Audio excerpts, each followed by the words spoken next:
Ano nga ba ang naging reaksyon ni Daniel Padilla sa naudlot na kasal ni Dominic Roque at pinamukha pa kay Daniel na hindi siya imbitado sa wedding?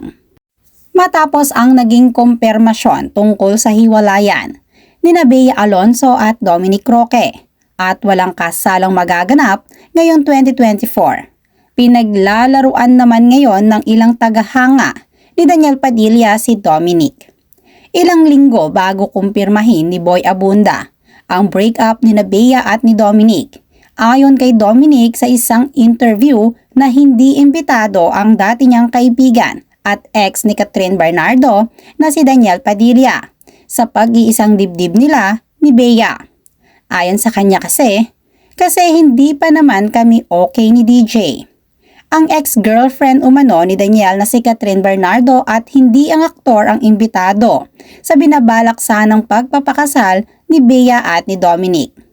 Ayon pa kay Dominic, tungkol kay Daniel sa kanyang interview sa media, "We haven't seen each other for the longest time, since 2020. Tagal na naming hindi nag-usap, since 2020 pa." Ngayon pinagtatawanan nga ng mga netizens maging ng mga tapat na taga-suporta ni Daniel si Dominic dahil hindi naman pala talaga matutuloy ang wedding nila ni Bea Alonzo.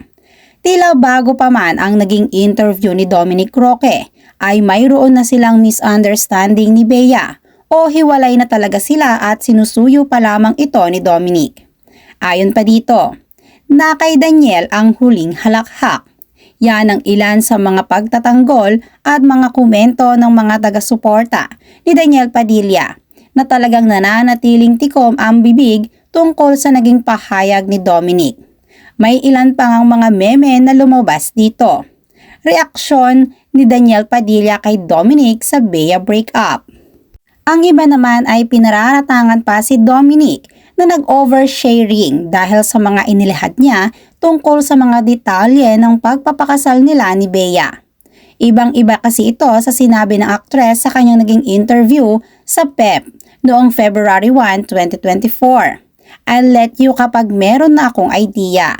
Right now, wala pa. We're getting there, but we're very busy." Napakasimple umano na naging sagot ni Bea Alonzo. Samantalang si Dominic Roque naman umano ay trying hard at idinawit pa ang pangalan ni Daniel Padilla.